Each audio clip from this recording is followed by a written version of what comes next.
नमस्कार दोस्तों, स्वागत है आपका आपके अपने YouTube channel best study hub पर। दोस्तों मैं हूं राकेश सिहाग, आप सभी का स्वागत करता हूं। प्यारे साथियों, अगर आप चैनल पर पहली बार हैं तो आप इस चैनल को सब्सक्राइब करेंगे और बेल आइकन को प्रेस करेंगे, जिससे कि आपको आगे आने वाले वीडियो का नोटिफिकेशन मिलता रहे। साथियों मैं आपको बता दूं, मेरी ये जो डेली करंट अफेयर की क्लास होती है ये डेली क्लास होती है और ये जो क्लास है आपको ये 5 बजे मिल जाती है। आप अच्छे से इस क्लास को देख लिया करो प्यारे साथियों, कभी भी जब भी आपको टाइम मिले एक बार सुबह सुबह देख लिया करो, जिससे कि आपका पूरा दिन अपडेट रहे। पूरे दिन के लिए आप अपडेट हो जाओगे। अगर मेरी 20 से 25 मिनट की क्लास देख लेते हो तो आपका बहुत कुछ कवर हो जाएगा। इसमें आपका स्टैटिक जीके कवर हो रहा है। स्टैटिक जीके मैं आपको बहुत करवाता हूँ इस क्लास में। इसके साथ साथ करंट जीके आपका बहुत अच्छे से क्लियर हो रहा है, क्योंकि मैं कंटेंट में कोई कॉम्प्रोमाइज़ नहीं करता। कंटेंट आपके लिए बहुत अच्छा लेके आता हूँ और बहुत अच्छा कंटेंट आपको देने की कोशिश करता हूँ।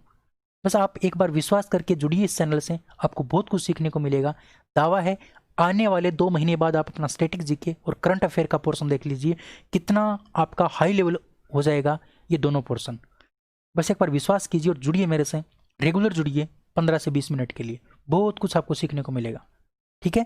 अगर आपको इस क्लास का पीडीएफ प्राप्त करना है तो पीडीएफ प्राप्त करने के लिए आप हमारे टेलीग्राम चैनल को ज्वाइन करेंगे, और टेलीग्राम चैनल का जो लिंक है प्यारे साथियों वो वीडियो के डिस्क्रिप्शन में दिया गया है। वहां से आप हमारे टेलीग्राम चैनल को ज्वाइन कर लेंगे और उस टेलीग्राम के ऊपर आपको क्या मिलेगा, पीडीएफ मिलेगा। वहां से आप अच्छे से पीडीएफ लेके पढ़ सकते हैं। ठीक है, चलिए तो क्लास को स्टार्ट करते हैं और बात करते हैं 24 दिसंबर के करंट अफेयर के बारे में। ठीक है, तो वीडियो इंटरेस्टिंग है, बस आपको अंत तक बने रहना है। अगर आपको पसंद आए तो आप वीडियो लाइक कर देंगे, शेयर कर देंगे। ठीक है, चलिए शुरू करते हैं। सबसे पहले डिस्कस करेंगे जो कल मैंने आपसे क्वेश्चन पूछा था उसके बारे में। क्वेश्चन आपका था 23 दिसंबर का, जो क्वेश्चन ऑफ द डे था उसके बारे में डिस्कस करते हैं। इसका आंसर आपको कमेंट में देना था और बहुत सारे प्यारे साथियों ने इसका आंसर कमेंट में दिया भी था। क्वेश्चन मैंने पूछा था कि उस देश का नाम आपको बताना है जिसने भारत के प्रति थोड़ा कड़ा रुख दिखाते हुए, सख्त रुख दिखाते हुए करेंसी मैनिपुलेटर्स की श्रेणी में डाला था भारत को। तो वो देश कौन सा था? तो वो देश था प्यारे साथियों अमेरिका। कौन सा देश है? अमेरिका, ध्यान रखना। ठीक है ना, अमेरिका इसका बिल्कुल करेक्ट आंसर हो जाएगा। मैंने आपको बताया भी था करेंसी मैनिपुलेटर्स होता क्या है। करेंसी मैनिपुलेटर्स का मतलब ये होता है कि मान लो किसी भी मुद्रा के साथ छेड़छाड़ करना। जैसे मान लो मुद्रा $1 का मान, $1 का 70 रुपये मान लो, क्या है 70 रुपये इसका मतलब अभी प्राइस है। तो हम क्या करें, $1 का मान किसी को हम 68 बता दें, या किसी को हम 69 बता दें, किसी को हम 72 बता दें। तो ये इस प्रकार से छेड़छाड़ करना क्या कहलाता है? मैनिपुलेटर्स कहलाता है, करेंसी मैनिपुलेटर्स कहलाता है। तो इसी प्रकार का भारत के ऊपर क्या है, मतलब थोड़ा कहा, मतलब अमेरिका ने कहा था कि भारत इसी प्रकार से कर रहा है, इसीलिए इसको इस सूची में डाल दिया अमेरिका ने। ठीक है, चलिए अगला क्वेश्चन। आज का क्वेश्चन आपके सामने है कि भारत में किस राज्य सरकार द्वारा जेल में बंद कैदियों से मिलने के लिए ई मुलाकात सिस्टम शुरू किया? ई मुलाकात नाम का सिस्टम जेल के अंदर बंद कैदियों से मिलने के लिए किसने स्टार्ट किया? तो ध्यान रखना, राजस्थान सरकार ने। किसने किया था? राजस्थान सरकार ने। जो भी जेल के अंदर कैदी बंद हैं उनसे मिलने के लिए ई मुलाकात सिस्टम शुरू किया था। ठीक है, अगला क्वेश्चन है कि राजस्थान सरकार ने जल संरक्षण से संबंधित किस फिल्म को टैक्स फ्री किया? जल संरक्षण से संबंधित किस फिल्म को टैक्स फ्री किया? तो जल संरक्षण से संबंधित प्यारे साथियों जो फिल्म थी वो थी आपकी टर्टल। टर्टल नाम की जो फिल्म थी ये पानी की समस्या को दर्शाती है, पानी की समस्या को दर्शाती है, और इसको टैक्स फ्री किया था राजस्थान सरकार ने। इसके साथ साथ छपाक फिल्म को भी राजस्थान सरकार ने टैक्स फ्री किया था। ये बात पे आपको ध्यान रखना है। दीपिका पादुकोण इसकी लीड एक्ट्रेस थी। छपाक इसमें मतलब एसिड अटैक के बारे में दिखाया गया था, तो इसको भी टैक्स फ्री किया गया था राजस्थान सरकार के द्वारा। अगला क्वेश्चन है कि राजस्थान से संबंध रखने वाली किस महिला को विश्व भर के 10 प्रभावशाली एक्टिविस्ट सूची में शामिल किया गया था? 10 प्रभावशाली एक्टिविस्ट सूची में किसको शामिल किया गया था? तो ध्यान रखना साथियों, डॉक्टर कृति शर्मा को, डॉक्टर कृति भारती को, डॉक्टर कृति भारती को 10 प्रभावशाली एक्टिविस्ट सूची में शामिल किया गया था। क्यों किया गया था उसके बारे में भी हम बात करते हैं। देखिए, राजस्थान की जोधपुर की रहने वाले हैं डॉक्टर कृति भारती। इनको बाल विवाह रोकथाम के लिए अमेरिकी टेफर्ड मैगजीन ने विश्व भर की 10 प्रभावशाली एक्टिविस्ट की सूची में क्या किया था? शामिल किया था। किसने किया था? अमेरिका के जो टेफर्ड मैगजीन है, अमेरिका की जो टेफर्ड मैगजीन है उसने डॉक्टर कृति भारती को बाल विवाह की रोकथाम के लिए विश्व भर की 10 प्रभावशाली एक्टिविस्ट की श्रेणी में क्या है, शामिल किया था। तो ये कहाँ की रहने वाली है, जोधपुर की रहने वाली है। बड़ा इंपॉर्टेंट क्वेश्चन है, ध्यान रखना। अगला क्वेश्चन है कि केंद्रीय कपड़ा मंत्री स्मृति ईरानी के द्वारा EPCH के ट्रेड फैसिलिटी सेंटर का उद्घाटन राजस्थान के किस जिले में किया गया। EPCH के ट्रेड फैसिलिटी सेंटर का उद्घाटन राजस्थान के किस जिले में किया गया। तो ध्यान रखना, इसका जो करेक्ट आंसर आपका हो जाएगा वो हो जाएगा ऑप्शन नंबर बी, जोधपुर के अंदर। कहाँ पर किया गया था, जोधपुर के अंदर किया गया था। ऑप्शन नंबर बी आपका बिल्कुल राइट है। ठीक है, जोधपुर के अंदर कपड़ा मंत्री स्मृति ईरानी के द्वारा EPCH के ट्रेड फैसिलिटी सेंटर का उद्घाटन किया गया। बड़ा इंपॉर्टेंट क्वेश्चन है, ध्यान रखना। अगला क्वेश्चन है कि साहित्य अकादमी भोपाल की ओर से कविता संग्रह के लिए दिया जाने वाला प्रतिष्ठित पुरस्कार अखिल भारतीय भवानी प्रसाद मिश्र कविता पुरस्कार 2017 किसे दिया गया था। ये किसकी तरफ से दिया जाता है, ये साहित्य अकादमी भोपाल की तरफ से दिया जाता है। नाम आपको ध्यान रखना है इस पुरस्कार का नाम है अखिल भारतीय भवानी प्रसाद मिश्र कविता पुरस्कार 2017। तो ये जो दिया गया था, ये किसको दिया गया था, ये क्वेश्चन आपसे पूछा है। तो ये दिया गया था इंदुशेखर तत्पुरुष। ठीक है, इंदुशेखर तत्पुरुष, ध्यान रखना। ऑप्शन नंबर सी आपका बिल्कुल क्या हो जाएगा, करेक्ट हो जाएगा। मैं जल्दी जल्दी क्वेश्चन क्यों करवा रहा हूँ, क्योंकि साथियों जो स्टार्टिंग के 5 क्वेश्चन होते हैं वो आपके पीछे 1 साल पुराने हैं, तो ये जल्दी जल्दी करवाने में थोड़ा आपका रिवाइज हो जाएगा। आपने पढ़े तो होंगे, लेकिन मैं रिवाइज करवा दूँ अच्छे से, जिससे कि आप जल्दी जल्दी इनको क्वेश्चनों को पढ़ते रहो, ज़्यादा टाइम वेस्ट आपका न हो। ठीक है, ज़्यादा डिटेल आपको यहाँ पर पढ़ने की आवश्यकता नहीं है। जो अभी हाल फिलहाल के जो क्वेश्चन है उनके बारे में आपको पूरी डिटेल बताता हूँ, उसमें कोई दिक्कत नहीं है आपको, लेकिन ये जो स्टार्टिंग के 5 क्वेश्चन हैं वो जल्दी जल्दी बताने की मैं कोशिश करता हूँ। ठीक है, चलिए। क्यों दिया गया, कौन सी इसकी ऐसा काव्य संग्रह था जिसके लिए इनको ये अखिल भारतीय भवानी प्रसाद मिश्र कविता पुरस्कार 2017 मिला। तो उनका एक काव्य संग्रह था पीठ की आंख। ध्यान रखना, पीठ की आंख काव्य संग्रह किसका है, इंदुशेखर जी का है। और इसी पीठ की आंख के लिए इसको मिला है अखिल भारतीय भवानी प्रसाद मिश्र कविता पुरस्कार 2017। किसकी ओर से, साहित्य अकादमी भोपाल की तरफ से। ठीक है, चलिए अब हम बात करते हैं आज के पहले क्वेश्चन के बारे में। आज का पहला क्वेश्चन है कि हाल ही में प्रदेश की पहली देवनारायण नगर एकीकृत पशुपालक आवासीय योजना राजस्थान के किस जिले से शुरू की जाएगी। देवनारायण नगर एकीकृत पशुपालक आवासीय योजना राजस्थान किस जिले से शुरू की जाएगी। ध्यान रखेंगे आप, इस क्वेश्चन का जो आंसर होगा वो होगा कोटा। कहाँ से स्टार्ट की जाएगी, कोटा से स्टार्ट की जाएगी। कोटा से राजस्थान की पहली देवनारायण नगर एकीकृत पशुपालक आवासीय योजना। इंपॉर्टेंट क्वेश्चन है, देवनारायण एकीकृत पशुपालक आवासीय योजना जो है वो कोटा जिले से स्टार्ट की जाएगी। ठीक है, चलिए अगला क्वेश्चन है कि हाल ही में प्रधानमंत्री स्वनिधि योजना के तहत डाटा तैयार करने के लिए राजस्थान के किस शहर को शामिल किया गया। प्रधानमंत्री जो स्वनिधि योजना है उसके तहत डाटा तैयार करने के लिए राजस्थान के किस शहर को शामिल किया गया। तो ध्यान रखना, वो शहर है आपका जयपुर। जयपुर को प्रधानमंत्री स्वनिधि योजना के तहत डाटा तैयार करने के लिए चुना गया था, शामिल किया गया था। ठीक है, तो ये जयपुर शहर क्या करेगा, जयपुर शहर से क्या किया जाएगा, प्रधानमंत्री स्वनिधि योजना के डाटा तैयार किए जाएंगे जयपुर शहर से, जयपुर शहर को देख करके। ठीक है, चलिए अगला क्वेश्चन है कि हाल ही में राजस्थान से किसे नेशनल अवार्ड ऑफ एक्सीलेंस 2020 प्रदान किया गया। Excellence, national award of excellence 2020 किसको प्रदान किया गया। तो नेशनल अवार्ड ऑफ एक्सीलेंस 2020 जो दिया गया था वो दिया गया था डॉक्टर CM सिंह को। CM सिंह को नेशनल अवार्ड ऑफ एक्सीलेंस 2020 प्रदान किया गया। नेशनल अवार्ड ऑफ एक्सीलेंस 2020 प्रदान किया गया डॉक्टर CM सिंह को। ठीक है, चलिए अगला क्वेश्चन है कि हाल ही में फेम इंडिया सर्वे के अंतर्गत देश भर से 50 उम्दा विधायक चुने गए।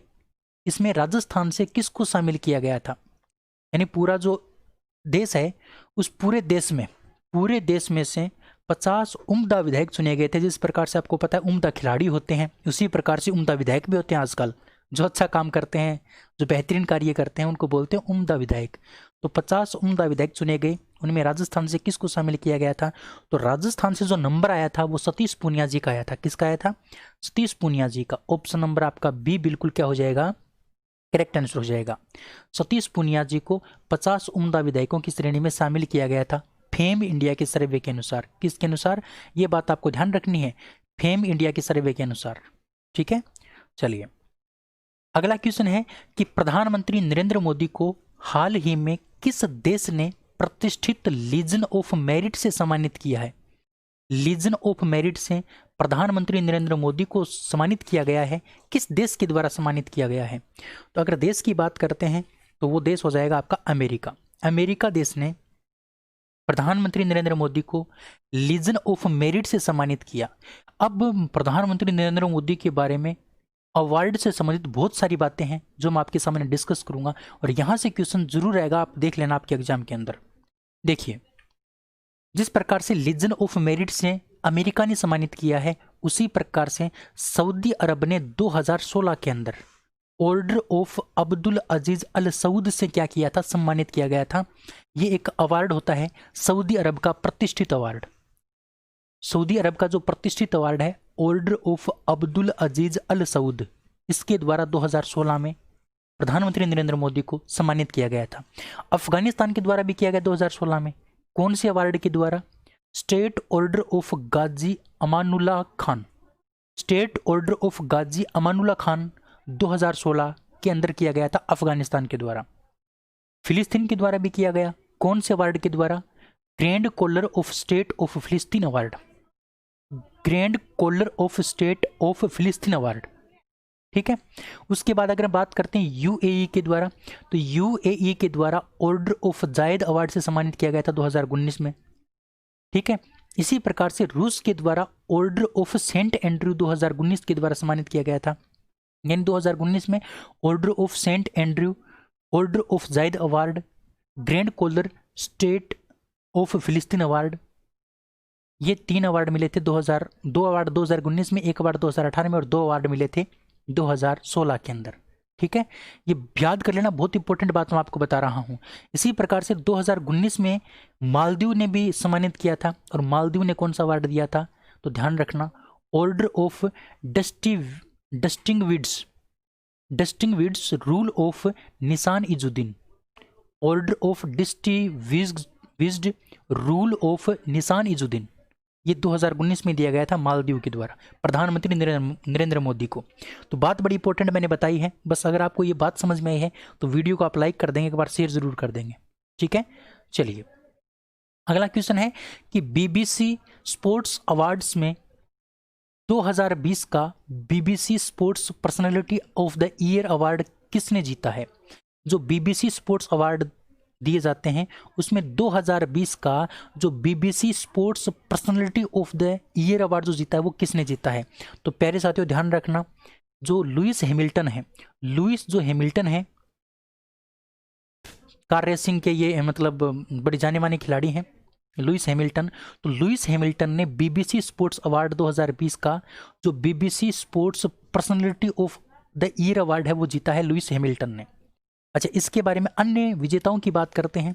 अन्य विजेता की अगर बात करें तो BBC young sports personality of the year award 2020 किसने जीता? तो ध्यान रखना, आंद्रेया स्पेंडोलिनी ने जीता, जो ब्रिटिश गोताखोर हैं। यहाँ पर young sports personality of the year award 2020 है, और ये क्या है? सीधा ही स्पोर्ट्स पर्सनैलिटी है, यहाँ पर यंग स्पोर्ट्स है। ठीक है, थोड़ा में दोनों में अंतर है, ध्यान रखना। इसी प्रकार से BBC sports coach of the year award 2020 किसने जीता? तो जुर्गेन क्लोप ने जीता, जो कोच हैं आपके लिवरपूल एफसी के। लिवरपूल एफसी के जो कोच हैं जुर्गेन क्लोप, उन्होंने BBC sports coach of the year award 2020 जीता। इसी प्रकार से BBC sports team of the year award 2020 किसने जीता? अगर टीम की बात करते हैं तो टीम का नाम है लिवरपूल एफसी। ठीक है, यहां पर हम बात करते हैं बीबीसी के बारे में। बीबीसी की फुल फॉर्म है British broadcasting corporation. British broadcasting corporation, इसकी स्थापना 18 अक्टूबर 1922 में की गई थी। इसका हेडक्वार्टर लंदन के अंदर है। चेयरमैन सर डेविड क्लीमेंटी हैं और महानिदेशक टिम डेवी हैं।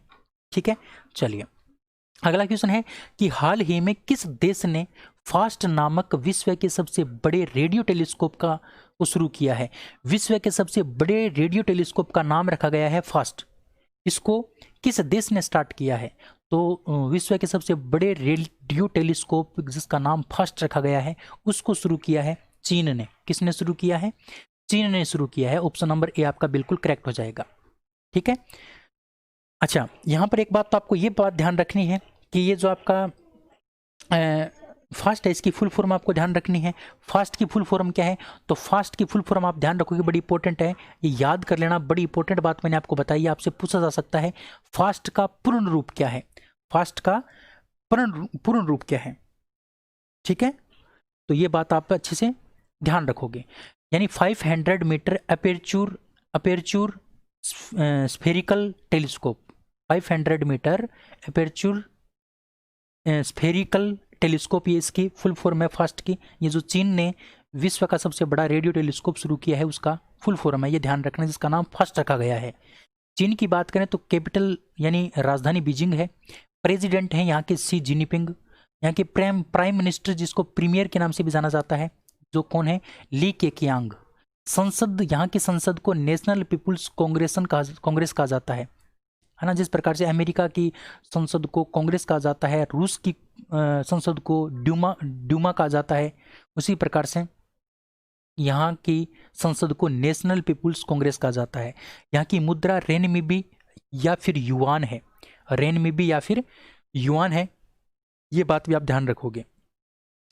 अगला क्वेश्चन है कि हाल ही में किस मंत्रालय ने JSA second catch the rain awareness generation campaign launch किया है? JSA second catch the rain awareness generation campaign launch किया है। तो ये जो लॉन्च किया गया है प्यारे साथियों, ये केंद्रीय जल शक्ति मंत्रालय और केंद्रीय युवा मामले व खेल मंत्रालय के द्वारा स्टार्ट किया गया है। ऑप्शन नंबर सी आपका क्या हो जाएगा? बिल्कुल करेक्ट। यानी केंद्रीय जल शक्ति मंत्रालय और केंद्रीय युवा मामले व खेल मंत्रालय ने JSA second catch the rain awareness generation campaign शुरू किया है। ठीक है। अच्छा, इस अभियान की टैगलाइन आपको ध्यान रखनी है। इस अभियान की टैगलाइन क्या होने वाली है? तो इस अभियान की टैगलाइन है catch the rain where it falls when it falls, where it falls when it falls. और इस अभियान को राष्ट्रीय जल मिशन ने नेहरू युवा केंद्र संगठन के साथ मिलकर के शुरू किया है। तो बात ध्यान रखनी है, इस अभियान को स्टार्ट किसने किया है? इस अभियान को स्टार्ट किया है राष्ट्रीय जल मिशन ने। किसके साथ मिलकर के? नेहरू युवा केंद्र संगठन के साथ मिलकर के। लेकिन आपको ध्यान रखना, इसको लॉन्च किसने किया? केंद्रीय जल शक्ति मंत्रालय और केंद्रीय युवा मामले व खेल मंत्रालय के द्वारा। ठीक है, चलिए अगला क्वेश्चन है कि 26 दिसंबर 2020 को पीएम मोदी द्वारा किस राज्य या फिर यूनियन टेरिटरी में सेहत मिशन को लॉन्च किया जाएगा? 26 दिसंबर को पीएम मोदी क्या करेंगे? एक सेहत मिशन लॉन्च करेंगे, जिसको कहां पर लॉन्च किया जाएगा? तो ध्यान रखना बड़े अच्छे से, इसको स्टार्ट किया जाएगा आपका जम्मू कश्मीर में। कहां पर स्टार्ट किया जाएगा? जम्मू कश्मीर में स्टार्ट किया जाएगा। ध्यान रखना, ऑप्शन नंबर आपका बी बिल्कुल करेक्ट हो जाएगा। सेहत मिशन जो है, वो सेहत नाम का जो मिशन है प्यारे साथियों, वो कहाँ पर होगा? जम्मू कश्मीर में इसको लॉन्च किया जाएगा। अच्छा, ये है क्या? इसके बारे में हम चर्चा करते हैं। तो देखिए, सेहत की फुल फॉर्म क्या है? सेहत की फुल फॉर्म है social Endeavour for health and telemedicine. Social Endeavour for health and telemedicine इसकी फुल फॉर्म है प्यारे साथियों। एक सेहत योजना भी लॉन्च की गई थी जो 2015 में लॉन्च की गई थी। 2015 में सेहत योजना भी लॉन्च की गई थी। अब सेहत मिशन लॉन्च किया जाएगा 26 दिसंबर को। कहाँ पर? जम्मू कश्मीर में। किसके द्वारा? पीएम नरेंद्र मोदी के द्वारा। इस सेहत का फुल फॉर्म भी आपको ध्यान रखना है, social Endeavour for health and telemedicine. सेहत योजना लॉन्च की गई थी 2015 में। ये सारी बातें आपको ध्यान रखनी है। अगला क्वेश्चन है कि हाल ही में किस स्मार्टफोन निर्माता कंपनी ने हैदराबाद में भारत के पहले 5G इनोवेशन लैब की स्थापना की है? भारत के पहले 5G इनोवेशन लैब की स्थापना हैदराबाद के अंदर की गई है। किस स्मार्टफोन निर्माता कंपनी ने इसको स्टार्ट किया है या फिर इसकी स्थापना की है? तो प्यारे साथियों, उस फोन निर्माता कंपनी का नाम है ओप्पो। ओप्पो ने क्या किया? हैदराबाद के अंदर भारत का पहला 5G इनोवेशन लैब स्थापित कर दिया ओप्पो ने। 5G है ना। अभी तक 4G आपने मोबाइल देखे हैं, लेकिन अब ओप्पो जो आपकी चीनी कंपनी है उसने भारत के हैदराबाद में भारत का पहला 5G इनोवेशन लैब स्थापित कर दिया है। अब हम यहाँ पर बात करते हैं हैदराबाद के बारे में। अब हम यहाँ पर कुछ बात करते हैं हैदराबाद के बारे में। देखिए, पहली बात आपको ध्यान रखनी है, भारत का पहला हाइपरसोनिक विंड टनल, भारत का पहला हाइपरसोनिक विंड टनल कहाँ पर स्थापित किया गया? हैदराबाद में स्थापित किया गया। इसी प्रकार से सशस्त्र बलों के लिए अपनी तरह का भारत का पहला राष्ट्रीय दिव्यांग सशक्तिकरण केंद्र भी कहाँ पर स्थापित किया गया था?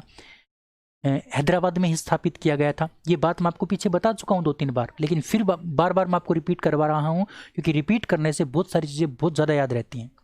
उसके बाद जोन्स लांग लासेल सिटी मोमेंटम इंडेक्स 2020 में हैदराबाद को विश्व का सबसे डायनेमिक शहर चुना गया था। ये बात मैंने आपको कल भी बताई थी, अगर आपको याद है तो। मार्च 2020 में जो विमानन प्रदर्शनी आयोजित की गई थी विंग्स इंडिया 2020, उसका आयोजन भी आपका हैदराबाद में किया गया था। और 17वें जो बायो एशिया 2020 है, 17वां बायो एशिया जो 2020 में हुआ था, उसका आयोजन भी कहाँ पर हुआ था? हैदराबाद में हुआ था। और हैदराबाद मूसी नदी के किनारे बसा हुआ है। ये सारी बातें आपको हैदराबाद के बारे में ध्यान रखनी है और बड़ी इंपॉर्टेंट बात है। 3-4 बार मैं आपको इसको रिवाइज करवा चुका हूँ और 2-4 बार और भी करवा दूंगा, आपको अच्छे से याद हो जाएंगी। ठीक है, चलिए अगला क्वेश्चन है कि विदेशी कंपनियों के लिए एक व्यापक व्यापार इन्फिनाइट इंडिया ऑनलाइन मंच के रूप में किसने लॉन्च किया? ये जो इन्फिनिट या फिर इनफाइनाइट जो इंडिया है, ये एक व्यापक व्यापार है विदेशी कंपनियों के लिए। इसको ऑनलाइन रूप से लॉन्च किया है, तो वो किसने किया है? तो इन्फानाइट जो इंडिया है उसको लॉन्च किया है प्यारे साथियों आईसीआईसीआई बैंक ने। किसने? आईसीआईसीआई बैंक ने। ऑप्शन नंबर सी आपका बिल्कुल क्या हो जाएगा? Correct answer. आईसीआईसीआई बैंक ने इन्फानाइट इंडिया ऑनलाइन मंच के रूप में लॉन्च किया है विदेशी कंपनियों के लिए, व्यापार के लिए। ठीक है, आईसीआईसीआई बैंक। अब हम आईसीआईसीआई बैंक के बारे में कुछ बातें करते हैं। देखिए, युवाओं के लिए देश का पहला व्यापक बैंकिंग कार्यक्रम जिसका नाम माइन रखा गया था, इसको भी किसने लॉन्च किया था? तो इसको आईसीआईसीआई ने ही लॉन्च किया था। तो ये बात भी बड़ी इंपॉर्टेंट है प्यारे साथियों, ध्यान रखना। भारत का पहला जो युवाओं के लिए व्यापक बैंकिंग कार्यक्रम था जिसका नाम माइन रखा गया था, उसको आईसीआईसीआई ने ही लॉन्च किया था। आईसीआईसीआई बैंक ने श्रीलंका में अपना परिचालन क्या कर दिया है? बंद कर दिया है। आईसीआईसीआई बैंक ने श्रीलंका से अपना परिचालन बंद कर दिया है। और प्यारे साथियों, एक आईबॉक्स नाम का सेल्फ सर्विस डिलीवरी फैसिलिटी जो ऐप है वो किसने लॉन्च किया था? वो आपका इसी बैंक ने लॉन्च किया था, आईबॉक्स नाम का। इसी प्रकार से आई मोबाइल ऐप को भी किसने लॉन्च किया था? तो आईसीआईसीआई बैंक ने ही किया था, आई मोबाइल। और ये क्वेश्चन बड़ा इंपॉर्टेंट चर्चा में रहा था, अच्छे से चर्चा में रहा था, इसलिए आपके एग्जाम के लिए बड़ा इंपॉर्टेंट है। इसी प्रकार से आईसीआईसीआई बैंक की अगर बात करते हैं तो इसकी फुल फॉर्म है industrial credit and investment corporation of India. इसकी स्थापना 1994 में की गई थी। इसका हेडक्वार्टर मुंबई के अंदर है। इसके चेयरमैन का नाम है गिरीश चंद्र चतुर्वेदी और एमडी और सीईओ हैं संदीप बख्शी। और प्यारे साथ इसकी टैगलाइन है हम हैं ना और ख्याल आपका, हम हैं ना और ख्याल आपका, ये इसकी टैगलाइन है। ये कुछ मैंने आपको बातें बताई, इंपॉर्टेंट बातें जो आपको ध्यान रखनी है। इसमें आईबॉक्स, आई मोबाइल और माइन, ये 3 बातें आपको बहुत अच्छे से ध्यान रखनी है जो आपके एग्जाम के लिए बड़ी इंपॉर्टेंट है। ठीक है, चलिए आज का लास्ट क्वेश्चन आपके सामने है कि हाल ही में किस राज्य ने दीनदयाल क्लिनिक शुरू करने की घोषणा की है? दीनदयाल क्लिनिक को स्टार्ट करने की घोषणा किस राज्य ने की है? तो ध्यान रखना साथियों, दीनदयाल क्लिनिक जो स्टार्ट है वो किया जाएगा आपका गुजरात के द्वारा। किसके द्वारा? गुजरात के द्वारा। गुजरात के द्वारा दीनदयाल क्लिनिक शुरू किया जाएगा। ठीक है, अच्छा अब हम कुछ बातें करते हैं गुजरात के बारे में, जो मोस्ट इंपॉर्टेंट है, जो करंट अफेयर है गुजरात का, उसके बारे में डिस्कशन करते हैं। देखिए, जो 80वां अखिल भारतीय पीठासीन अधिकारी सम्मेलन 2020 हुआ था वो आपका केवड़िया गुजरात में ही हुआ था। तो ये क्वेश्चन आपका पूछा जा सकता है कि 80वें अखिल भारतीय पीठासीन अधिकारी सम्मेलन 2020 का आयोजन कहाँ पर किया गया? तो केवड़िया गुजरात में किया गया। इसी प्रकार से पीएम मोदी के द्वारा केवड़िया में आरोग्य वन का उद्घाटन भी किया गया। पीएम मोदी के द्वारा केवड़िया में ही आरोग्य वन का उद्घाटन किया गया, ये भी बड़ी इंपॉर्टेंट बात है। और किसान सूर्योदय योजना को किसने लॉन्च किया था? गुजरात ने लॉन्च किया था। मुख्यमंत्री किसान सहाय योजना को भी किसने लॉन्च किया था? गुजरात ने लॉन्च किया था। सुजलम सुफलाम जल संचयन अभियान को भी किसने लॉन्च किया था प्यारे साथियों? सुजलम सुफलाम जल संचयन अभियान को भी आपका किसने स्टार्ट किया था? गुजरात ने स्टार्ट किया। और विश्व के पहले सीएनजी पोर्ट टर्मिनल का निर्माण गुजरात के भावनगर बंदरगाह में किया जाएगा, यह भी बड़ी इंपॉर्टेंट बात है। विश्व का पहला सीएनजी पोर्ट टर्मिनल जो है ना वो आपका गुजरात भावनगर में ही बनेगा, ये इंपॉर्टेंट बात है, ध्यान रख लेना।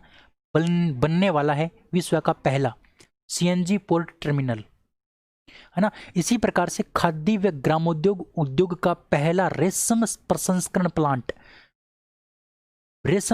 प्लांट कहां पर स्थापित किया गया? सुरेंद्रनगर गुजरात में इसको स्थापित किया गया। और प्यारे साथियों, बालिकाओं के कल्याण के लिए वाहली दिकरी योजना को भी किसने स्टार्ट किया था? आपका गुजरात ने स्टार्ट किया था, ठीक है। और अब दीनदयाल क्लिनिक को भी किसने स्टार्ट कर दिया? गुजरात ने स्टार्ट कर दिया। तो बहुत इंपॉर्टेंट बातें मैंने आपको गुजरात के बारे में बताई, उम्मीद कर सकता हूँ ये बात आपको समझ में आई होगी। अब मैं आपको गुजरात का जो आपका स्टैटिक जीके उसके बारे में थोड़ी बात करता हूँ। देखिए, गुजरात की जो गठन है वो 1 मई 1960 को किया गया था। इसकी राजधानी गांधीनगर है। मुख्यमंत्री विजय रूपाणी जी हैं। राज्यपाल आचार्य देवव्रत जी हैं। मुख्य न्यायाधीश यहाँ के विक्रमनाथ हैं। हाईकोर्ट यहाँ पर अहमदाबाद में है, ठीक है। अच्छा, निर्वाचन सीटों की बात करें तो लोकसभा में 26 सीटें हैं, राज्यसभा में 11 सीटें हैं, विधानसभा में 182 सीटें हैं।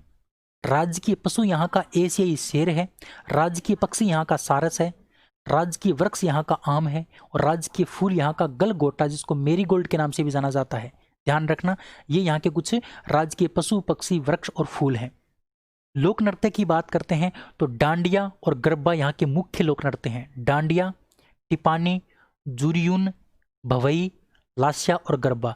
गरबा, भवई और डांडिया, इनके बारे में पूछा जाता है प्यारे साथियों, ये कहाँ के प्रसिद्ध लोक नृत्य हैं? तो ये गुजरात के हैं।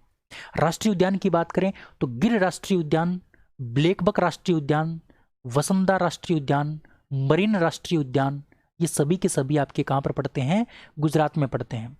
इसी प्रकार से एक अभ्यारण्य पड़ता है नल सरोवर वन्यजीव अभ्यारण्य। नल सरोवर वन्यजीव अभ्यारण्य भी आपका कहाँ पर पड़ता है? आपका गुजरात में पड़ता है। प्रसिद्ध बांधों की बात करते हैं तो सरदार सरोवर बांध नर्मदा नदी पर पड़ता है। उक्के बांध आपका ताप्ती नदी पर पड़ता है। द्रोवी बांध आपका साबरमती नदी पर पड़ता है। और ये सभी के सभी कहाँ पर हैं? ये सभी के सभी आपके गुजरात में हैं। सरदार सरोवर बांध नर्मदा नदी पर, ये बड़ा इंपॉर्टेंट है, कई बार क्वेश्चन पूछा गया है। उक्के बांध ताप्ती नदी पर और द्रोवी बांध आपका साबरमती नदी के ऊपर स्थित है। ये सभी के सभी आपके गुजरात में हैं। यहाँ की जनजातियों के बारे में बात करें तो पटेलिया, डाफर और टोडिया, ये यहाँ की क्या है? प्रमुख जनजातियां हैं। तो ये सारा का सारा जो स्टैटिक जीके का पोर्शन होता है, मैं लगभग आपको दिल्ली स्टैटिक जीके का एक स्टेट का मैं करवाता हूँ, एक स्टेट का मैं करवाता हूँ। तो इनको अच्छे से याद कर लिया करो। एक साथ याद नहीं हो पाएगा, लेकिन अगर आप रोजाना एक एक को याद करोगे तो बिल्कुल अच्छे से याद हो जाएगा। और मैं दावा करता हूँ, मैं जब 3 या 4 बार बता दूंगा ना तो आपको अच्छे से याद हो जाएगा, कोई दिक्कत नहीं है। ज़्यादातर राज्य के पशु पक्षी वृक्ष या फूल, लोक नृत्य, राष्ट्रीय उद्यान, अभ्यारण्य, जनजातियाँ, प्रसिद्ध बांध, ये बड़े इंपॉर्टेंट होते हैं। मुख्यमंत्री, राज्यपाल, राजधानियाँ, ये इंपॉर्टेंट होते हैं, इसलिए इनको याद कर लिया करो। बड़ी इंपॉर्टेंट बातें मैं आपको बताता हूँ, कम समय में ज़्यादा कंटेंट देने की कोशिश करता हूँ, ठीक है। अगर आज के वीडियो में कोई तकलीफ अगर आपको लगी है तो आप मेरे को कमेंट कर सकते हैं, कोई दिक्कत नहीं है सजेशन देने में। लेकिन अगर आपको थोड़ा सा भी पसंद आया है तो आप वीडियो को शेयर जरूर करेंगे अपने दोस्तों तक, लाइक जरूर करेंगे, जिससे मेरा मोटिवेशन बढ़े। अब मैं आपसे पूछता हूँ आज का क्वेश्चन। आज का क्वेश्चन है कि देश का पहला मेगा लेदर पार्क कहाँ स्थापित किया जाएगा? भारत का पहला मेगा लेदर पार्क कहाँ स्थापित किया जाएगा? इसका आंसर आपको कमेंट बॉक्स में कमेंट करके देना है प्यारे साथियों, ठीक है। मैं आपके कमेंट का इंतजार करूंगा, सभी के कमेंट में पढ़ता हूँ, ठीक है। और उम्मीद करता हूँ आप बहुत अच्छे से अपनी तैयारी को कर रहे होंगे। जो भी आपकी तैयारी है उसके ऊपर आप विश्वास रखिए। कभी भी ये मत सोचना कि मेरी तैयारी कम है, कम नहीं है प्यारे साथियों। अगर आप दिल से तैयारी करते हैं, ईमानदारी से तैयारी करते हैं तो, ठीक है। तो उम्मीद करता हूँ आप अपनी मंजिल को लेकर के सीरियस होंगे। अगर नहीं है सीरियस तो प्यारे साथियों सीरियस हो जाइए, क्योंकि ये टाइम बहुत बदल चुका है। और इस टाइम में आपको अगर जॉब आपकी लग जाती है तो बहुत कुछ आप हासिल कर लेते हो, आप ये आपको भी पता है। थोड़ा सा जागृत हो जाइए, जागरूक हो जाइए और अच्छे से अपनी तैयारी को अंजाम दीजिए, अच्छे से अपनी तैयारी को कीजिए, जिससे कि आपको अपनी मंजिल मिल सके। ठीक है, चलिए आज की इस वीडियो में इतना ही, अगले वीडियो में फिर मिलेंगे, तब तक के लिए जय हिंद, जय Bharat, thank you, bye bye.